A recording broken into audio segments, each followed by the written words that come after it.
The original PlayStation was a gaming juggernaut when it was released in the mid-90s. Some of my absolute favorite franchises debuted on the platform, cementing it as one of my absolute favorite consoles. Recently, there have been a few mods that have sought to modernize and renew the original PlayStation's experience for both new and older generations of gamers to enjoy. Today, we're going to be taking a look at some of those mods, and in the process, attempt to build the ultimate Sony PlayStation. Let's jump right in.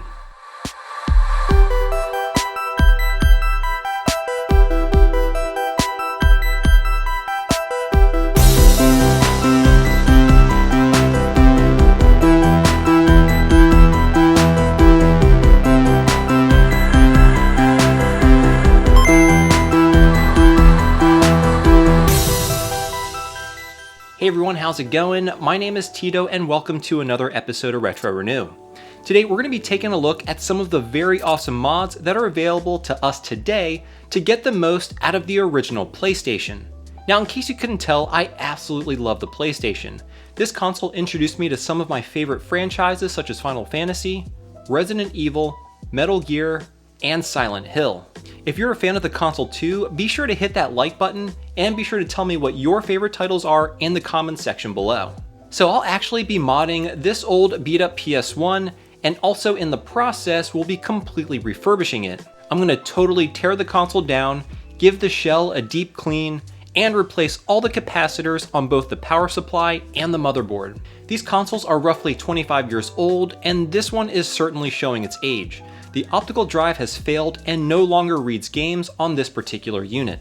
After refurbishing the console, I'll be installing a PS1Digital, which will allow us to hook the PlayStation directly to a modern HD television via HDMI and provide an absolutely stunning image. In addition, I'll also be installing an XStation, which is an optical drive emulator and allows us to load games from an SD card. It's just absolutely amazing that these kinds of mods exist. Now, both of these kits are quite involved and require a significant amount of fine soldering. Much like the DC Digital HDMI mod that I did in my Ultimate Dreamcast build, the PS1Digital requires soldering directly onto the GPU legs. The XStation, unfortunately, unlike most of the ODEs that I've reviewed on this channel, is not a drop-in solution. It too requires some soldering. So all in all, with the recap, the PS1Digital and the XStation, this makes for a fairly challenging undertaking. Given the delicate nature of some of the components, if you feel uncomfortable doing this mod yourself, I highly recommend that you seek a professional modder. There's a great list of modders on both the Black Dog Technology and Castlemania product pages for these mods who will definitely be able to install these kits for you. Alright, so to start things off, I'll briefly be going over the components of each mod kit. Then I'll show you how to install it, discuss the key features of these mods, go over the pros and cons of each, and end things by providing you with my overall thoughts. The first thing you're going to need is a compatible PlayStation that can accommodate all of these mods.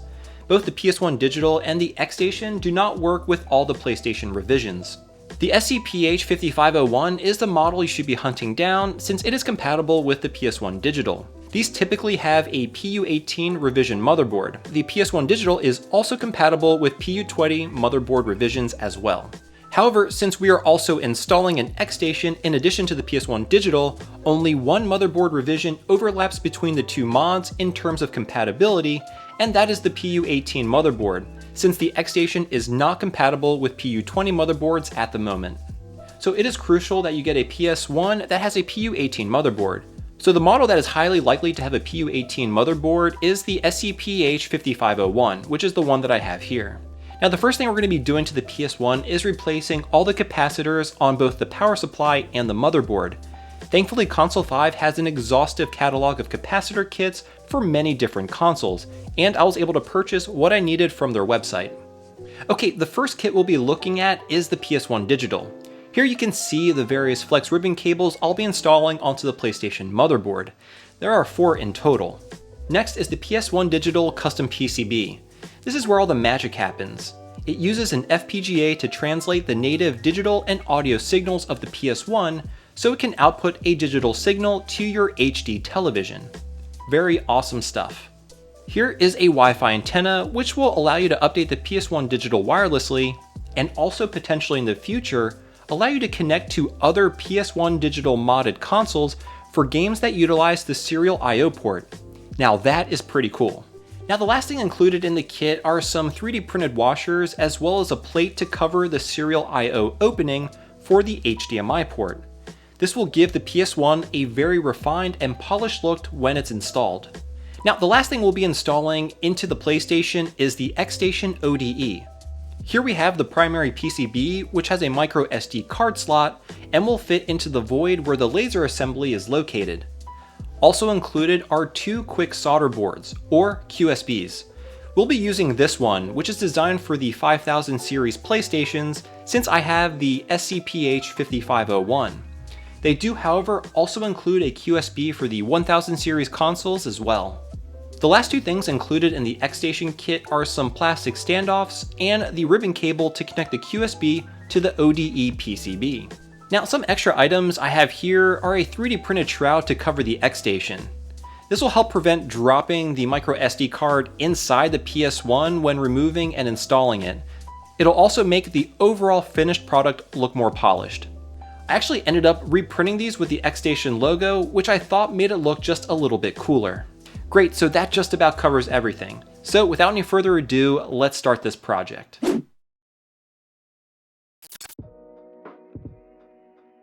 Okay, first thing we need to do is remove the 6 Phillips screws on the bottom of the console.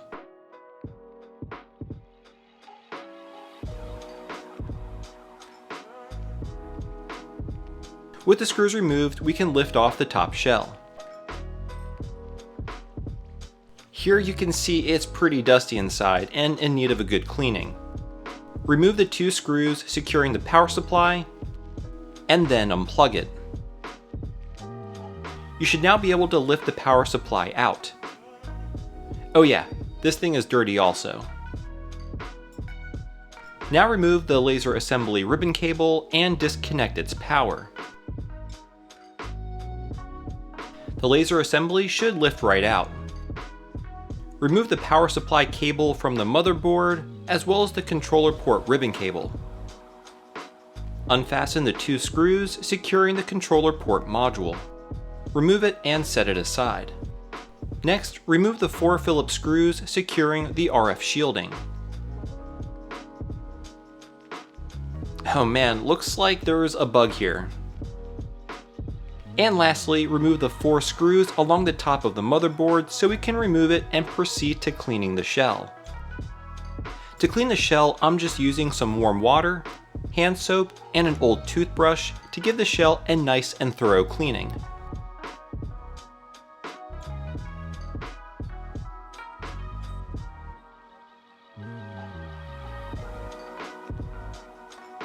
After scrubbing everything down, give them a good rinse and then set them aside to dry out completely. Now we're going to start replacing the old capacitors, starting with the power supply. This is a pretty simple job if you have a solder sucker like the one I have here, but solder wick works just as well also. Once the components are removed, insert the new capacitors, paying close attention to the polarity, and then solder it in place like so.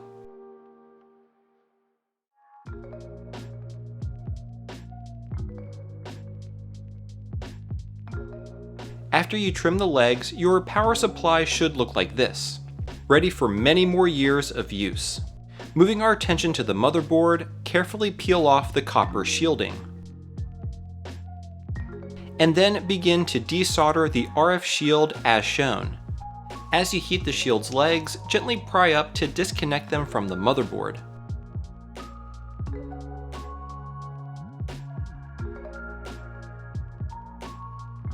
Now with the motherboard fully exposed, let's begin removing the capacitors. The method I like to employ is cutting the capacitor at the base in line with the legs as to minimize the stress on the pads.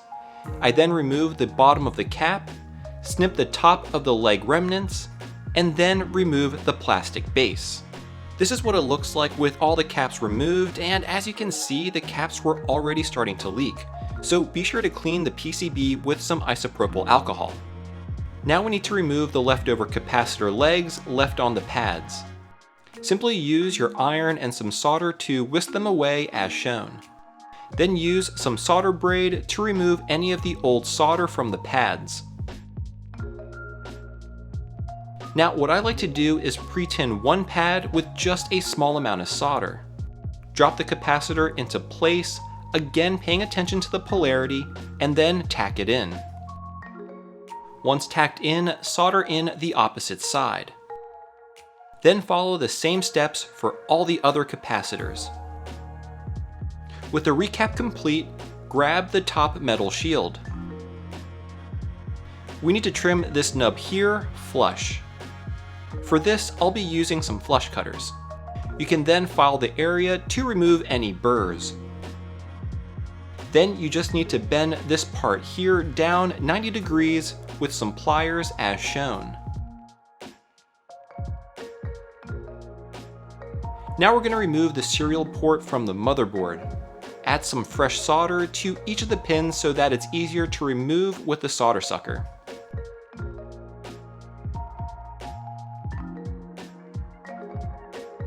You may need to use your iron to get it out the rest of the way. Use some IPA to clean the area thoroughly. Now gently remove all the flex cables since we'll be installing them next. But first, let's remove this small component next to the GPU chip. Just swipe it off with your iron and some solder. Now we're going to solder in the serial flex cable first. Add just a bit of solder here to get started. Then carefully align the serial flex onto the serial port holes. And then tack it in place and begin adding solder to all the other connections.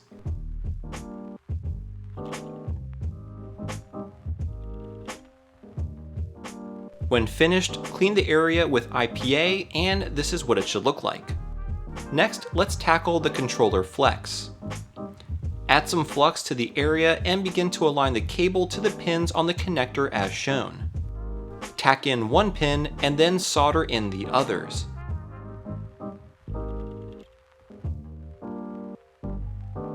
And then do the same on the other side. And this is what it should look like. Next we're going to solder in the audio flex, and this is where things start to get difficult. You need to very carefully align the flex with the pins and then tack it in place. No solder is needed to tack it in place. I apologize for the bad camera angle, but it was hard for me to solder the cable with the camera too close. And this is the finished result. And now for the most difficult part, the GPU flex cable installation.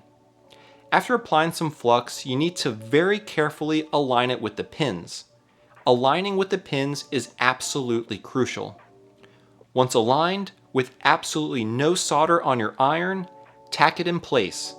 It's best to start in the center and then work your way out. Once fully tacked in, add the smallest amount of solder to your iron tip to make the welds to the pins nice and solid. Again, I apologize for the poor angle. I'm in the process of sourcing a magnifying lens to better showcase soldering work like this in the future. And here's the final result. With all the flex cables attached, let's move our attention to installing the XStation. The first thing we need to do is gently lift some of the legs on IC701. These are the pins that you need to lift. Feel free to pause the screen so you can take note. To lift the pin, carefully heat the pad and then gently lift the pin with something like the craft knife I'm using here. And this is what it should look like with all the pins lifted. Now, moving to the other side of the motherboard, let's install the QSB. But before we get started, we need to remove some solder mask to expose two vias. Gently use a file to file just enough solder mask as shown. And we need to do it to another via on the other side. Go ahead and pre-tin these vias to ensure a good connection. and then go around to all points on the QSB and then solder them in place.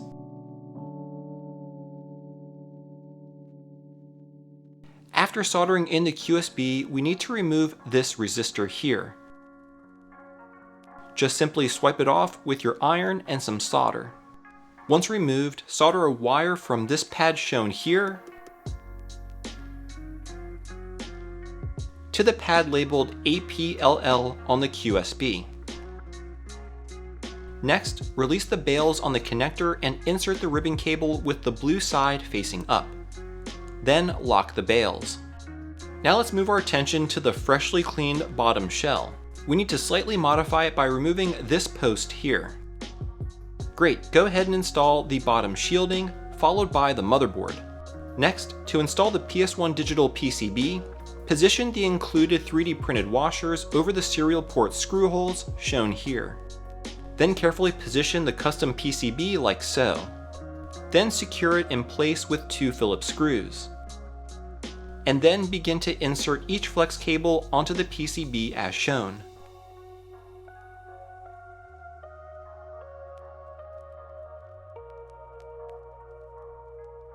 Next, attach the included Wi-Fi antenna.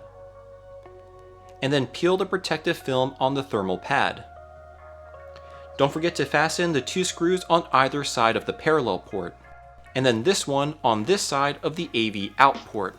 Now we need to feed the antenna and the XStation ribbon cable through the top metal shield as shown here before setting it in place. With the metal housing installed, go ahead and fasten the 3 remaining screws. You can now stick the antenna onto the metal housing like so. Next, insert the ribbon cable into the XStation PCB, again with the blue tab facing up, and then lock it in place. Gently fold the ribbon cable as shown, and then tape it down with some Kapton tape. Before moving on, let's install the power supply. Go ahead and set it in place, plug it into the motherboard, and then secure it with the 2 Phillips screws. Now let's install the 3D printed cover for the XStation. With the XStation PCB removed, drop in the lower brace. Then place the XStation PCB on top, making sure it's properly seated. And then place the cover on top of that. Next, install the controller port module by securing it with the 2 Phillips screws. Then plug the ribbon cable into the motherboard. Grab the included 3D printed HDMI plate and then set it in place. And then install the top shell, making sure the 3D printed HDMI plate is properly set and didn't fall out. And lastly, flip the console over and button it up with the 6 Phillips screws.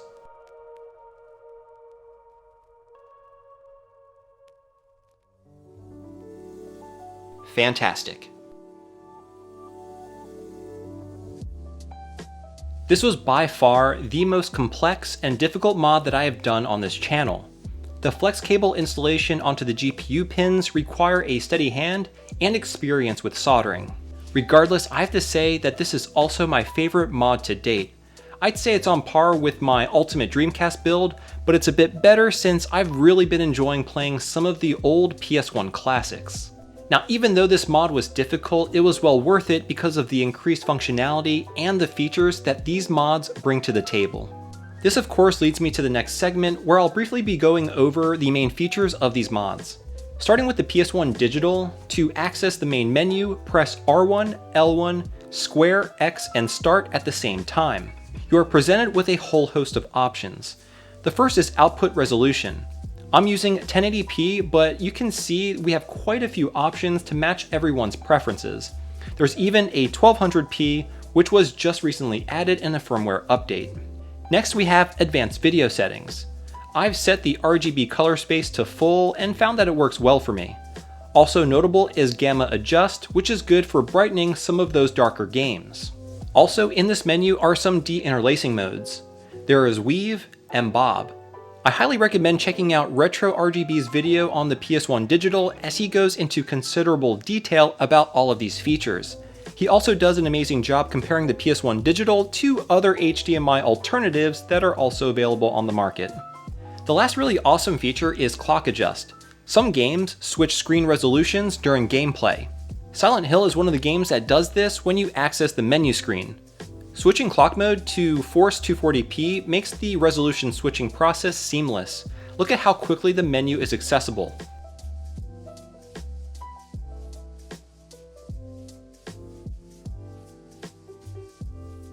The last feature I want to go over is the built-in Wi-Fi. This incredible feature allows for over-the-air updates, which is very convenient. Now moving on to the XStation, the features are fairly straightforward. You simply load your games onto an exFAT formatted micro SD card, load the software from the XStation GitHub, and drop your games into their own folders on the SD card root directory. From there, all you need to do is hit triangle to access the main menu and refresh your game list. You only need to do this once. However, when you add or remove games from your SD card, you need to make sure to refresh again because the XStation doesn't recheck your games every time you turn the system on. And then to load a game, simply press X and you're good to go.